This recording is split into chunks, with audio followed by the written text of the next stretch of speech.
کہ نبی پاک نے فرمایا جو کسی کے ساتھ امید لگائے اور وہ آدمی اس کی امید پوری کرنے پر قادر ہو پھر بھی امید پوری نہ کرے تو قیامت کے دن اللہ اس کی بھی بہت ساری امیدیں پوری نہیں کرے گا، اسے سزا ملے گی۔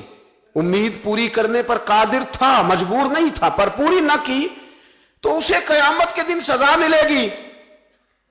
تو فرمایا یہ کتا امید لگا کے آیا تھا میرے گھر میں کھانے کی، تو اگر میں پوری نہ کرتا تو پھر حضور کی اس حدیث پر عمل کیسے ہوتا، اور پھر مجھے حدیثیں بیان کرنے کا مطلب کیا سمجھ میں آتا۔ امام احمد بن حنبل رحمۃ اللہ تعالیٰ علیہ فرماتے ہیں میں نے کہا استاد جی اجازت دے دیں۔ کہا کدھر آئے تھے؟ کہا حضور جس کام آیا تھا نا وہ میرا بڑا ہی اچھا ہو گیا ہے، وہ بڑا شاندار ہو گیا، جو حدیث بھی آپ نے بیان کر دی اور صرف بیان نہیں کی، آپ نے تو عمل کر کے بھی دکھا دیا ہے، آپ نے تو اس حدیث پر منوان عمل کر کے بھی دکھا دی۔ جانور کے ساتھ حسن سلوک کرنا، اس کے ساتھ پیار کرنا، جانوروں کا خیال رکھنا۔ کچھ جانور موذی ہوتے ہیں، شریعت نے انہیں مارنے کی اجازت دی ہے، اجازت دے دیا، جو جانور تکلیف دیتا ہے، اذیت دیتا ہے اسے مارا جا سکتا ہے، اس کو ہٹایا جا سکتا ہے، لیکن جانور کے حقوق کا لحاظ کرنا، اس پر رحم کھانا، اس پر توجہ دینا۔ میں برطانیہ کے ایک شہر کی طرف جا رہا تھا تو رستے میں نا ٹریفک بند ہو گئی، تو آپ کو پتا ہے میپ وغیرہ نکل آئے ہیں تو میپ سے پتہ چل جاتا ہے کہ کس روڈ پہ رش زیادہ ہے، کس پہ رش کم ہے۔ تو میں نے اپنے ڈرائیور سے یہ شکوہ کیا کہ میاں تم تو کہتے ہو یہ رستہ صاف ہے، یہ تو یہاں تو ٹریفک ہے۔ کہنے لگا حضرت صاحب پہلے نہیں تھی، ابھی ہوئی ہے تو پتہ کر لیتا ہوں۔ اس نے نیٹ پر کوئی چیز لگائی تو جواب یہ آیا کہ روڈ پہ نا آگے کتے کا ایکسیڈنٹ ہو گیا ہے اور ایمبولینس آ رہی ہے کتا اٹھانے کے لیے، تو جیسے ہی کتا اٹھا کے لے جائے گی نا روڈ کھول دیا جائے گا۔ مجھے نا شرم آئی، مجھے احساس نے مجھے پریشان کر دیا۔ وہ کہنے لگا حضرت میں نے کوئی ایسی بات تو نہیں کر دی، آپ تو پریشان ہو گئے۔ میں نے کہا یار پریشان اس لیے ہوا ہوں کہ کافروں کا ملک ہے، کتے کا ایکسیڈنٹ ہوا ہے تو ایمبولینس کتا اٹھانے آ گئی ہے، اور مسلمانوں کے ملک میں کتا اگر روڈ پہ ایکسیڈنٹ ہو جائے تو وہ گاڑی کے ٹائروں کے ساتھ مسئلہ تو جاتا ہے اور مرے ہوئے کو بھی سائیڈ پہ کوئی نہیں کرتا۔ میرے وطن عزیز میں، میرے ملک کے اندر کتا اگر اس کا ایکسیڈنٹ ہو گیا تو ٹائروں کے ساتھ ہی وہ جائے گا، یعنی 10 دینے والا M A, B A, B B A, M S C, M Phil, P H D کی ڈگری رکھنے والا، اب مالدار غریب لوگ تو نہیں نا گاڑیاں ڈرائیو کر رہے ہوتے، مالدار پڑھے لکھے لوگ وہ اپنے ٹائروں کے ساتھ اس کتے کے اوپر سے گزریں گے، لیکن کچھ چھڑی لے کے اس کو سائیڈ پہ نہیں کریں گے۔ پر ہمارے کوئی فلسفے سنے تو ہم سے زیادہ اچھا بیان ہی کوئی نہیں کر سکتا، ہماری کو لب و لہجہ دیکھے تو ہم سے زیادہ اچھی نصیحت کرے گا کوئی نہیں۔ لیکن اس کو ایک جگہ پہ میں نے کہا ایک سنگی سے کہ یار ذرا تھوڑا رکو، اس کو سائیڈ پہ کر دو، تو کرنے لگے مین روڈ پہ کیسے رکیں؟ تو میں نے کہا ہیلمٹ گر جائے تو فٹافٹ رک جاتے ہو، تھیلا گر جائے نا کبھی سامان والا تو یوں کر کے گاڑیاں بلاک کر دیتے ہو، اگرچہ وہ 150 روپے کا ہی مال کیوں نہ ہو، اور کتے کی خاطر نہیں نیچے اتر سکتے، اس کو تھوڑا سا ہٹایا نہیں جا سکتا۔ لیکن ہمارے رویے ہیں، ہمارا مزاج ہے، ہم ان چیزوں کو سمجھتے نہیں۔ امیر ملت، اور اگر میں کہوں بانی پاکستان تو میں ٹھیک کہوں گا۔ بانی لارڈ تھا ایک اس وقت انگریزوں کا بڑا، پیر جماعت علی شاہ صاحب محدث علی پوری بھی پاکستان کی تحریک چلا رہے تھے اور قائد اعظم بھی چلا رہے تھے۔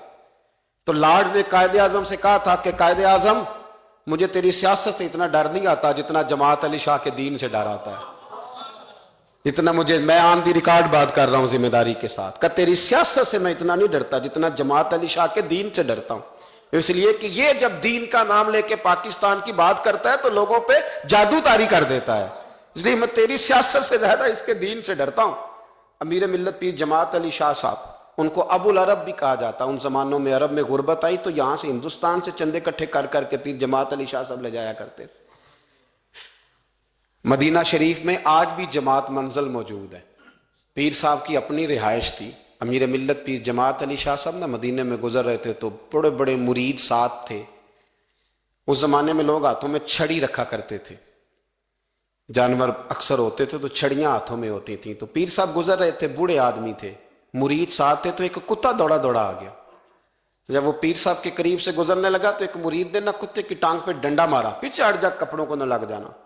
کتا چونکنے لگا، رونے لگا، اور جب بھاگا نا تو لوگ کہتے ہیں ہم نے عجیب منظر دیکھا، 100 سال کے پیر جماعت علی شاہ صاحب پگڑی ہاتھ میں پکڑی اور کتے کے پیچھے بھاگنا شروع کر دیا، دوڑ کے کتے کو اٹھا کے لائے اور یوں اس کو سینے سے لگایا، پھر پیر صاحب نا اس کتے کو اپنی رہائش گاہ پہ لے گئے، پھر اپنی پگڑی کھول کے نا تو اس کی پٹی کی، پھر دودھ کا پیالہ اس کے آگے رکھا۔ جب کتے نے دودھ پی لیا تو پیر جماعت علی شاہ صاحب نے ہاتھ باندھے، کہنے لگے مدینے کے کتے نبی پاک کی بارگاہ میں میری شکایت نہ کر دینا، حضور کی بارگاہ میں شکایت نہ کرنا کہ یا رسول اللہ یہ آتے ہیں حاضری دینے اور ہمیں تکلیف دیتے ہیں، میری شکایت نہ کرنا مصطفیٰ کریم کی بارگاہ میں، میں نے نہیں اسے کہا تھا، اس سے بھول ہو گئی، میں معافی مانگتا ہوں۔ میرے عزیزو، وہاں درد تھا، وہاں سوز تھا، وہاں پیار تھا، وہاں محبت تھی، لیکن ہمارے رویے انسانوں کے حق میں تو کیا، جانوروں کے حق میں سخت سے سخت تر ہوتے جا رہے ہیں۔ ہم نے اپنے شوق سے جانور لڑانے شروع کر دیے، کبوتر اڑانے شروع کر دیے، تباہی پر تباہی کا ماحول ہم فراہم کرتے جا رہے ہیں۔ ان سے پیار کریں، ان کو آسانی دینے کی کوشش کریں، انہیں قید نہ کریں، انہیں رہا کریں، ان پر وہ والی نظر کریں جو میرے رسول رحمت علیہ الصلوۃ والسلام نے ہمیں سکھائی ہے، ان پر زیادہ بوجھ نہ ڈالیں۔ آپ تو اس خوبصورت دین کے ماننے والے ہیں جس دین کے رسول نے چھوٹی چھوٹی چیزوں کی بابت سمجھداری کا مظاہرہ کرنے کا حکم دیا۔ جانوروں نے تو میرے نبی پاک کی غلامی بڑی کی ہے، بتائے جانور حضور سے بڑا پیار کرتے تھے، بڑا پیار کرتے تھے۔ حضور کا ایک گدھا تھا جس کو دراز گوش کہا جاتا ہے، اس کے لمبے لمبے کان تھے تو دراز گوش شریف، حضور کسی کو بلانے بھیجتے تھے تو صحابی کے دروازے پہ جا کے سر مارا کرتا تھا، اور صحابہ کہتے جب منہ سے دیکھتے تو سمجھ آتا تھی نبی پاک نے بلایا ہے۔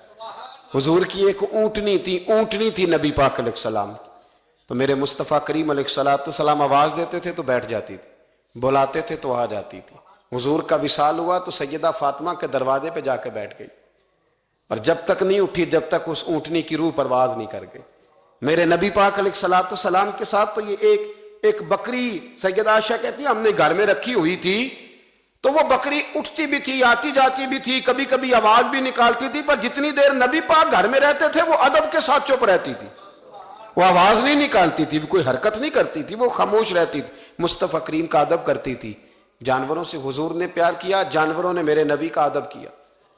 غار ثور میں سب سے زیادہ جس کام نے کافروں کی آنکھوں پہ پٹی باندھی وہ کبوتری کے انڈے ہی تو تھے، وہ کبوتری کے انڈے ہی تو تھے۔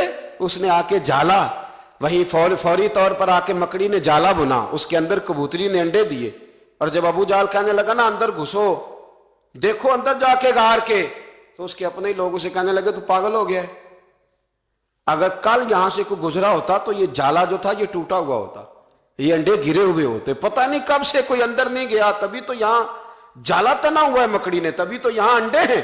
اور میرے بھائیوں، ان جانوروں نے امداد کی، انہوں نے مدد کی۔ حضرت خالد بن ولید رضی اللہ تعالیٰ عنہ ایک گھوڑے پر سوار تھے، گھوڑے پر جنگ ہو رہی تھی تو گھوڑا تھک گیا۔ اب خالد بن ولید تو اللہ کی تلوار تھے، وہ تو تھکتے ہی نہیں تھے، گھوڑا تھک گیا، اب دوسری سواری دور تھی، تو جناب خالد بن ولید گھوڑے کے کان میں کہنے لگے اگر تو نے آج میرا ساتھ نہ دیا تو میں قیامت کے دن اللہ کی بارگاہ میں تیری شکایت کروں گا کہ اللہ اس نے میرا جہاد میں ساتھ ہی نہیں دیا۔ جناب خالد بن ولید کے ساتھ والے کہتے ہیں کیا کان میں آپ نے کہا کہ گھوڑا اتنا بھاگتا تھا کہ پیچھے مڑتا ہی نہیں تھا، وہ سرپٹ دوڑتا تھا۔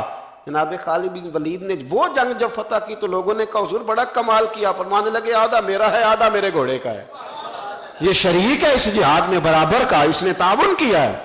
تو یہ مخلوق اللہ کی تو شامل حال رہی، انہوں نے تو امداد کری میرے بھائی، اور ہمارے رویے ان کے بارے میں اتنے سخت ہو گئے، اتنے زبردست ہو گئے۔ دیکھو نا، میں اس ملک میں اس وطن کی بات کرتا ہوں جو دین کے نام پہ بنا ہے اور جہاں گھوڑوں کو اب نچایا جانے لگا ہے۔ اب گھوڑے نچانے کے لیے پیدا کیے گئے، میں بتا چکا ہوں کہ یہ تو سواریوں کا جانور تھا، اس کو نچایا جاتا ہے۔ یہ چودھری ہونے کی علامت ہے، یہ مالدار ہونے کی علامت، یہ سیٹھ کے بچے کی شادی ہو تو گھوڑے نچائے جائیں گے، یہ ملانگ تلانگ جو میلے ٹھیلے کرتے ہیں جب بابے کا عرس لگے گا تو گھوڑا نچایا جائے گا۔ بھی جانور اس لیے یہ خرافات ہیں ساری، یہ دین کے مترادف ہیں، ان باتوں کو سمجھیں، ان پر عمل کریں۔ یہ سارا ہمارے دین کا نصاب ہے، کیونکہ یہ مضمون تھوڑے خشک ہوتے ہیں نا، اس لیے ہمارے ہاں بیان نہیں ہوتے، لیکن ان کی ضرورت بڑی سخت ہے، ان کی حاجت ہے، ان مسائل پر ضرور ہمیں توجہ کرنی چاہیے۔ پورے پورے باب ہیں کتب حدیث کے اندر. میں بھی وہی بات کر سکتا تھا جو پچھلے سال میں نے اس مہینے میں کی تھی.